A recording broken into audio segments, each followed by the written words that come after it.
Selamat pagi anak-anak kelas 8. Bagaimana kabar kalian? Semoga kalian tetap semangat ya dalam mengikuti pembelajaran daring dari rumah. Di sini kita akan memasuki mata pelajaran Ilmu Pengetahuan Alam untuk kelas 8 semester ganjil. Nah, pada pertemuan hari ini kita akan memasuki bab kedua tentang usaha dan pesawat sederhana dalam kehidupan sehari-hari. Berdasarkan bab kedua tentang usaha dan pesawat sederhana dalam kehidupan sehari-hari, adapun kompetisi dasar yang harus kalian ketahui. Yang pertama, KD 3.3 menjelaskan konsep usaha, pesawat sederhana, dan penerapannya dalam kehidupan sehari-hari, termasuk kerja otot dalam struktur rangka manusia.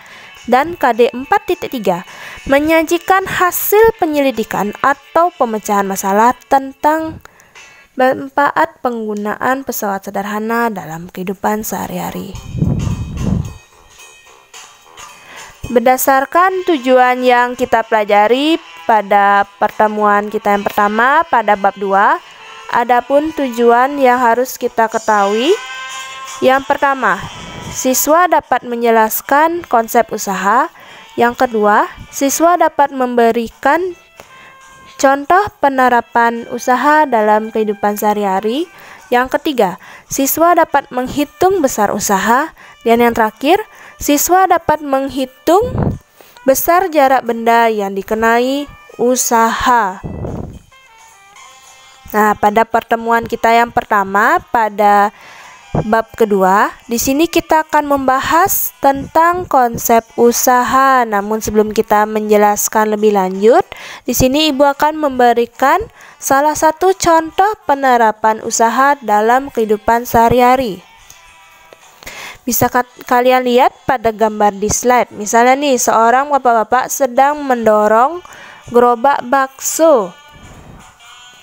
Nah, di sini Ibu bertanya kepada kalian, apakah bapak-bapak yang sedang mendorong gerobak bakso itu termasuk usaha apa tidak? Jadi jawabannya, bapak-bapak ini sedang melakukan suatu usaha, yaitu mendorong gerobak bakso. Usaha apakah usahanya ini bernilai positif apa bernilai negatif? Jawabannya, bapak-bapak yang sedang mendorong gerobak bakso itu sedang melakukan usaha yang bernilai positif. Mengapa bisa bernilai positif? Karena gaya yang dikerjakan oleh bapak-bapak ini searah dengan perpindahan gerobak bakso. Nah, gaya dorong yang dilakukan oleh bapak-bapak yang sedang mendorong gerobak bakso ini ke arah kanan, sehingga usaha yang dilakukan itu bernilai positif. Jadi bisa disimpulkan bahwa usaha itu merupakan besarnya gaya yang dilakukan terhadap benda sehingga benda tersebut bergerak atau mengalami perpindahan. Gaya apakah yang dimaksud? Jadi gaya yang dimaksud itu adalah gaya yang searah dan segaris dengan perpindahan. Nah, adapun syarat suatu benda itu dikatakan melakukan usaha. Yang pertama, jika usaha bernilai positif. Nah, jika usaha bernilai positif ini pasti ada arah gaya yang sejajar dengan arah perpindahan. Jadi jika usahanya itu bernilai positif, ada gaya yang bekerja dan ada perpindahan yang sejajar dengan arah gaya. Yang kedua, usaha bernilai negatif. Jadi kalau usaha bernilai negatif itu jika arah gaya dan arah perpindahan saling berlawanan arah.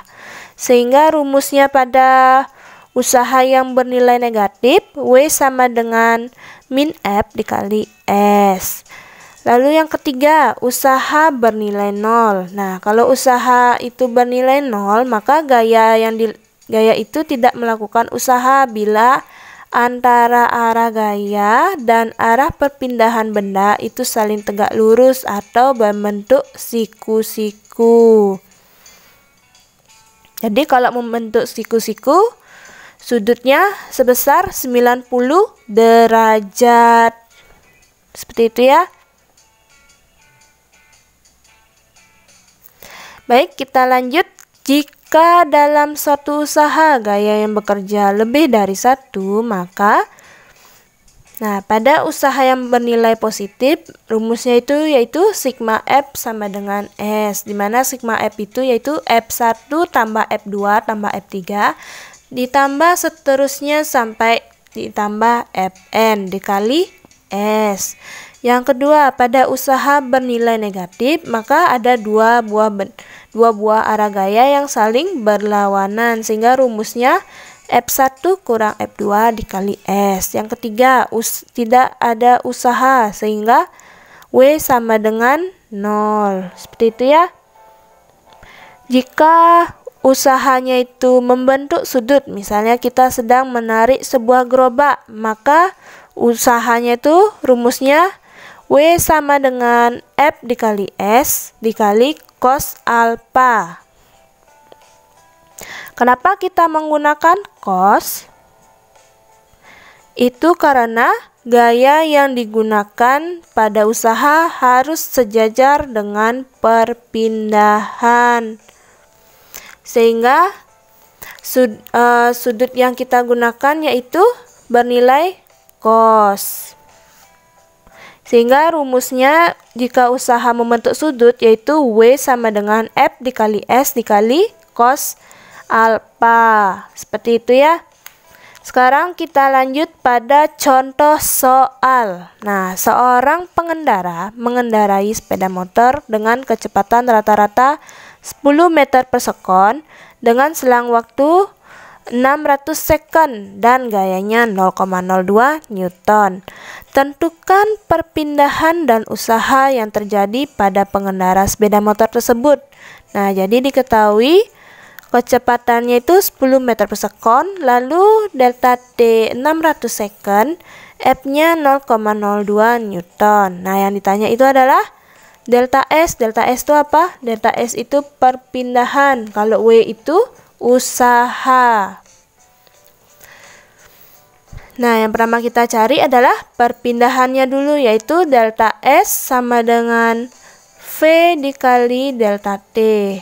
V-nya berapa? 10. Kalau delta T-nya 600, yaitu 10 dikali 600 sama dengan 6000 meter. Setelah kita menemukan delta S atau perpindahan, kita tinggal mencari usahanya, yaitu W sama dengan F dikali delta S. Jadi 0,02 dikali 6000, maka besarnya 120 Newton per meter atau Joule. Jadi bisa disimpulkan bahwa perpindahan yang dialami oleh pengendara sepeda motor itu adalah 6000 meter dan usaha yang dilakukan pada pengendara sepeda motor tersebut sebesar 120 Newton per meter atau Joule. Baik, sekian pemaparan video pembelajaran tentang konsep usaha untuk kelas 8 semester ganjil. Akhir kata saya ucapkan sekian dan terima kasih.